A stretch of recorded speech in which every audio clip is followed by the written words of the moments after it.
Hello दोस्तों, मैं Ranveer sir आप सभी सम्मानित छात्र छात्राओं का अपने YouTube चैनल रघुवीर मैथ्स में स्वागत करता हूँ।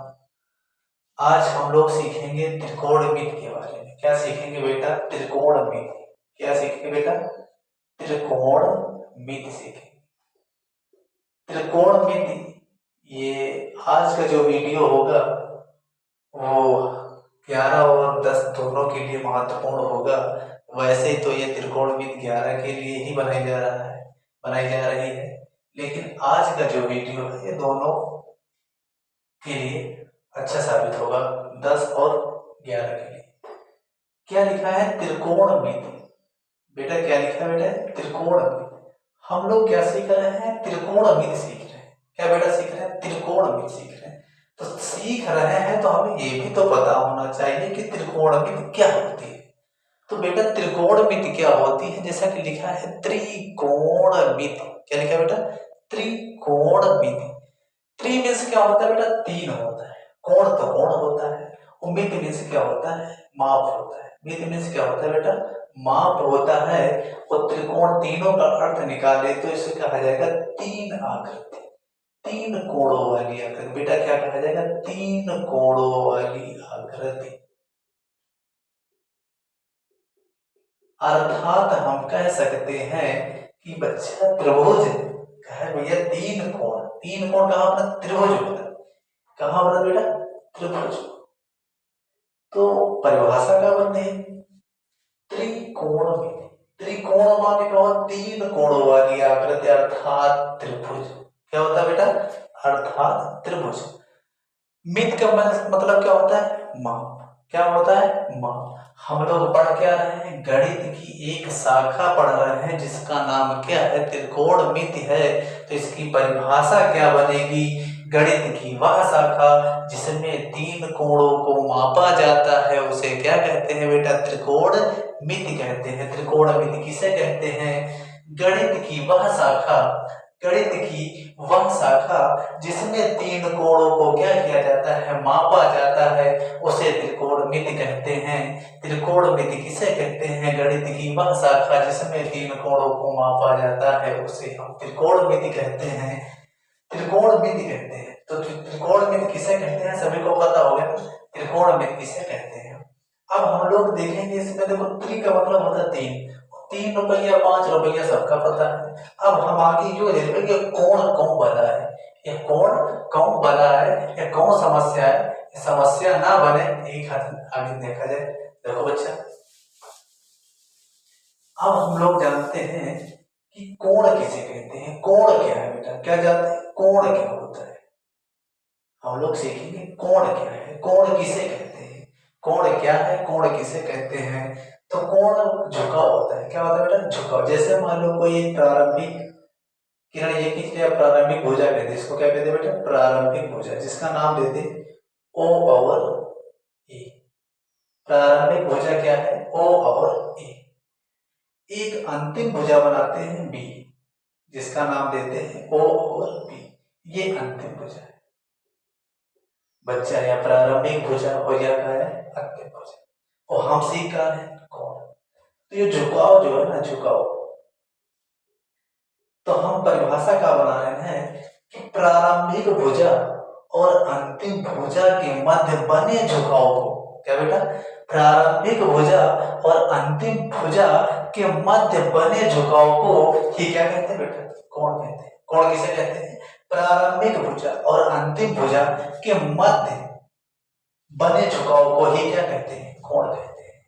तो कोण किसे कहते हैं हम लोग सीख चुके हैं। अब हम देखते हैं कि कोण के प्रकार। क्या सीखते हैं बेटा?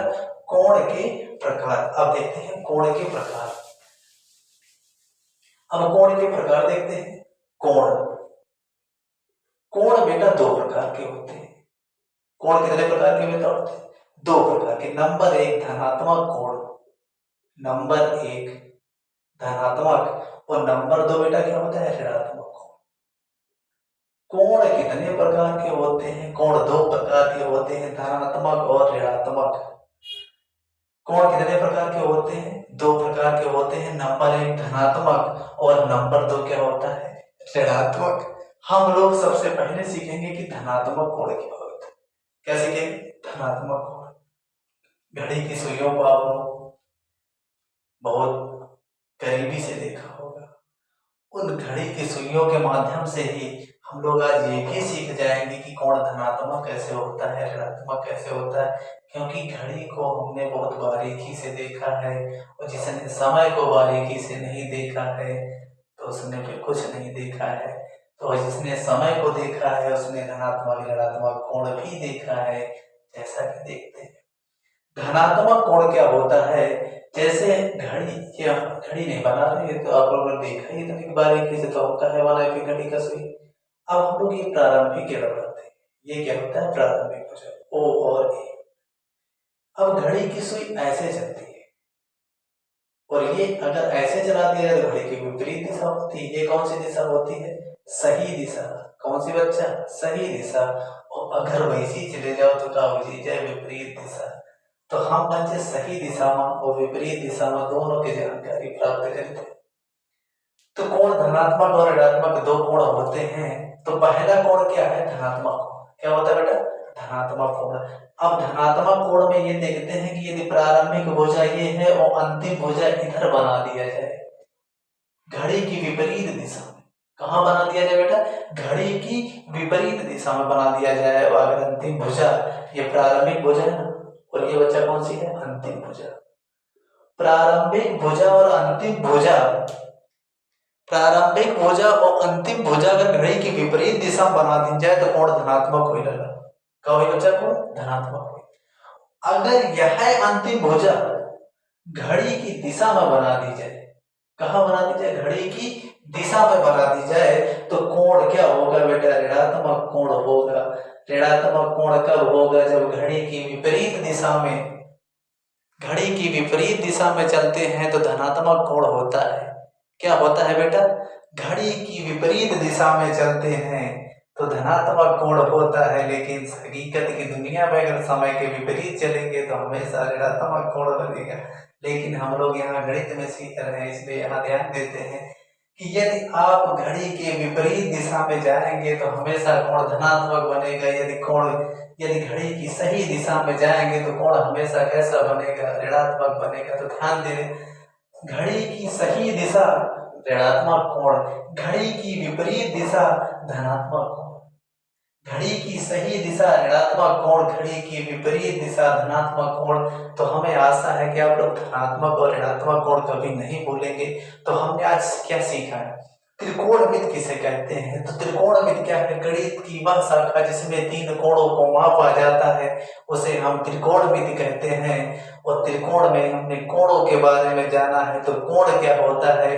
तो घड़ी प्रारंभिक भुजा और अंतिम भुजा के मध्य बने झुकाव को, प्रारंभिक भुजा और अंतिम भुजा के मध्य बने झुकाव को ही क्या कहते हैं?